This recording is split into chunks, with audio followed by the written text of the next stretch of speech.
defesa, sem perder tempo, vamos para o quadro. Senhores, antes de falarmos de legítima defesa, eu devo passear ainda um pouco sobre estado de necessidade e trazer uma novidade dos tribunais para os senhores.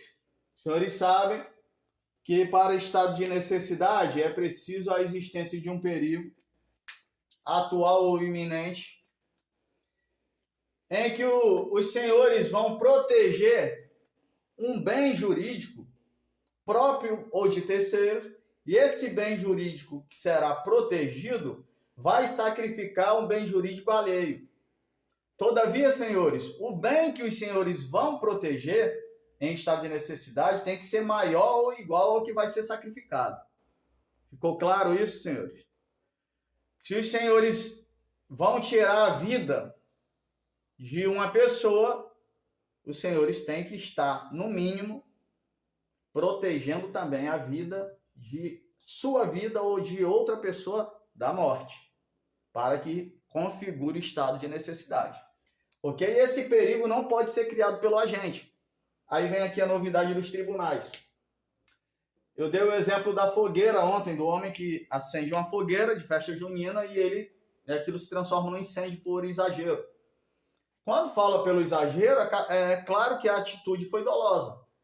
Porque os tribunais entendem que se a criação de perigo do agente aconteceu de forma culposa, ou seja, pela ausência de um bem de cuidado, imprudência, imperícia ou negligência, poderá configurar o estado de necessidade. Senhores, isso ainda é uma linha muito tênue.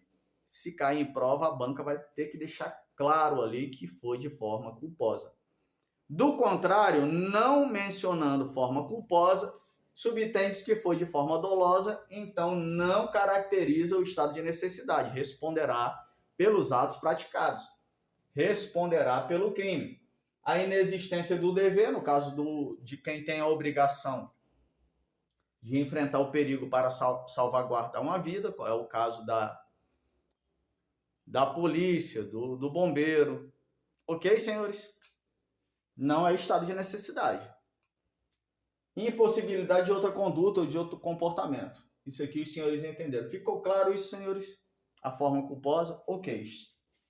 Estado de necessidade já foi, agora vamos para a legítima defesa. Artigo 25 do Código Penal.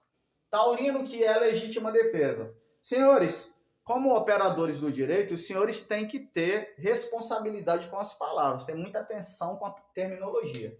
A palavra legítima não está aqui à toa. A palavra injusta não está aqui à toa e o moderadamente não está aqui à toa. E o Ministério Público adora o significado dessas palavras. Senhores, para que haja legítima defesa, temos que entender que o agente tem que estar em defesa. Ele não é o primeiro a praticar a ação. Ele pratica a reação. Então, nós temos que entender que pressupõe uma agressão, a ação de agredir, em que o agente vai reagir com a defesa. E essa defesa que você vai praticar, ela, para ser legítima, ela precisa de uma justificante, que é a injusta agressão. A agressão tem que ser injusta para que a sua defesa seja legítima. E os meios que você vai utilizar para repelir esta injusta agressão tem que ser de forma moderada. Ok, senhores? Vou dar um exemplo. Estou passeando à noite com o meu telefone e alguém cruza o meu caminho, puxa de um objeto afiado e diz: ô meu rei, me dê esse telefone, vá. Eu digo: o que é isso, meu amigo? Fique em paz aí, rapaz. Meu telefone eu conquistei com muito sacrifício. Ele diz: ô rapaz, aqui é capoeira. Aí começa a fazer o esquindim de aruanda. E quando ele risca a faquinha no chão e parte para cima de mim, eu dou um passo para o lado, arrasto 380 e dou na rótula do joelho dele. Bum! E ele cai com a perna mole. E eu digo aquela frase do Dominique Toretto, aqui é Rio de Janeiro, meu irmão. O que aconteceu aí, Taurino? Legítima defesa. Senhores, por que eu falei que eu atingiria a rótula do joelho? Primeiro, para que ele nunca mais ande normalmente, claro. Mas em segundo, senhores, o corpo humano, a criminologia vai dizer o seguinte: onde tem os órgãos vitais, onde você pode matar, é chamado de região nobre.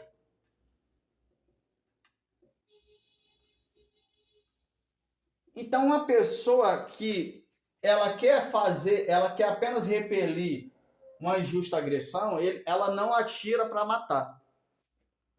Ela não vai ter a intenção de matar. Taurino, peraí, isso é muito sim, vai depender do caso concreto. A gente dá logo na bola, eu entendo.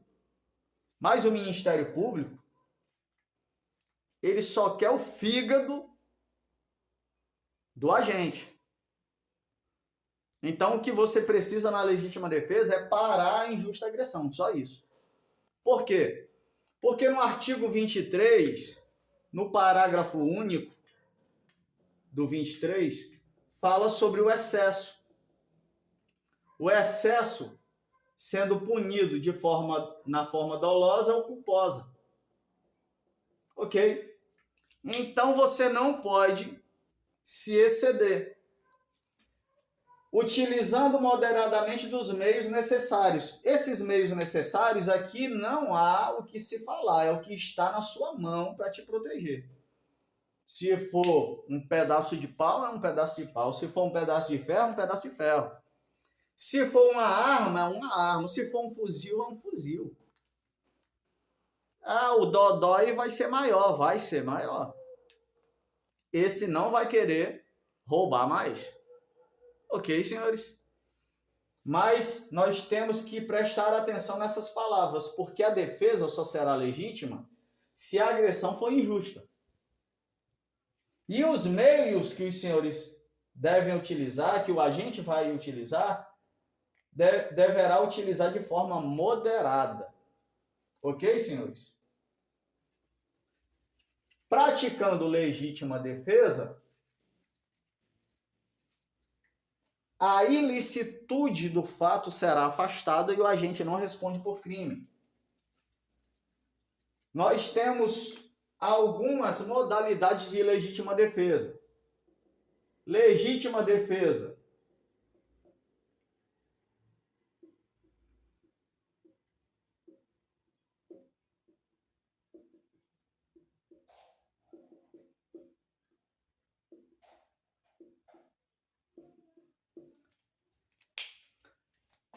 Recíproca. Sucessiva. Legítima defesa putativa e legítima defesa funcional. Muito fácil isso, senhores. Legítima defesa recíproca não é admitido. Não é admitido pelo nosso ordenamento jurídico. Por quê? Recíproca. Senhores, imagine que nessa situação ele puxa a faca, tenta me golpear, eu puxo uma arma, dou um tiro, aí depois ele vem com a faca, antes de cair, e consegue perfurar minha jugular. Ele agiu em legítima defesa? Ah, foi legítima defesa porque ele estava se defendendo de você que estava com um poder de fogo maior, uma arma mais poderosa. Tudo bem, só que a minha agressão era justa.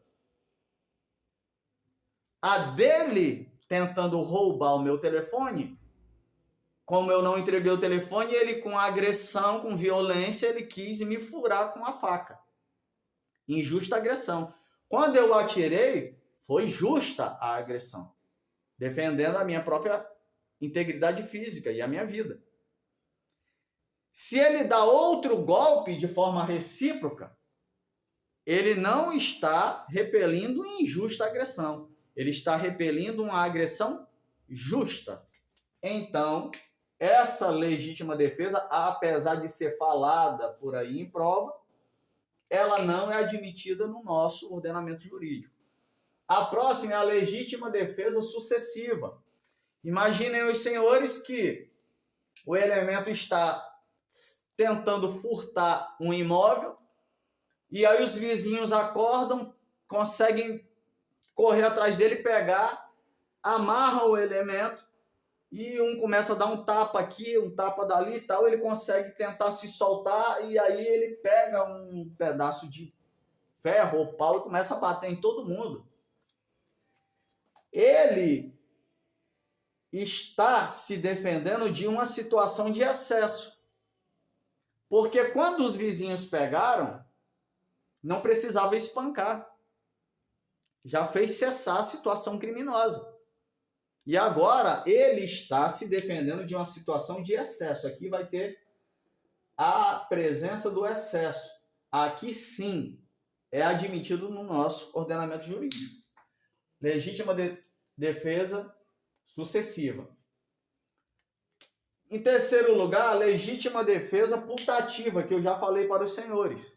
Aquela situação do policial estar chegando à noite em casa, desce do seu veículo, quando ele está fechando o carro, antes dele alarmar, um desafeto dele vem, uma pessoa que ele já prendeu em outra época, vem chegando perto e coloca a mão na cintura como se fosse puxar uma arma. E ele puxa da sua pistola, dispara e quando ele vai perceber, aquele cidadão estava apenas tentando mostrar o telefone para ele com a foto. O que vai acontecer aqui? É a chamada discriminante putativa. O agente pensou, imaginou, putativa, imaginação. Então ele imaginou que se tratava de uma situação de perigo em que ele agiria em legítima defesa e a lei diz que ele responderá, está lá no artigo 20, parágrafo 1º do CP. Ele responderá por culpa. Aqui, o crime na modalidade culposa, sendo esta culpa imprópria. Ok, senhores? E por último, uma legítima defesa que está no parágrafo único do artigo 25, que seria desnecessária ter sido legislado sobre isso, porque é uma redundância do artigo 25. Isso aconteceu depois que o sniper atingiu aquele sequestrador, um caso aqui no Rio de Janeiro. Então, aqui fala da legítima defesa do agente de segurança pública em proteção da vida de terceiros, né? Quando o sniper ele consegue alvejar lá, no caso, um sequestrador. Ok, senhores? O que acontece aqui? Ele matou o sequestrador, ele responde por homicídio? Não, porque ele agiu em legítima defesa de terceiros. Ficou claro até aqui, senhores? Um forte abraço.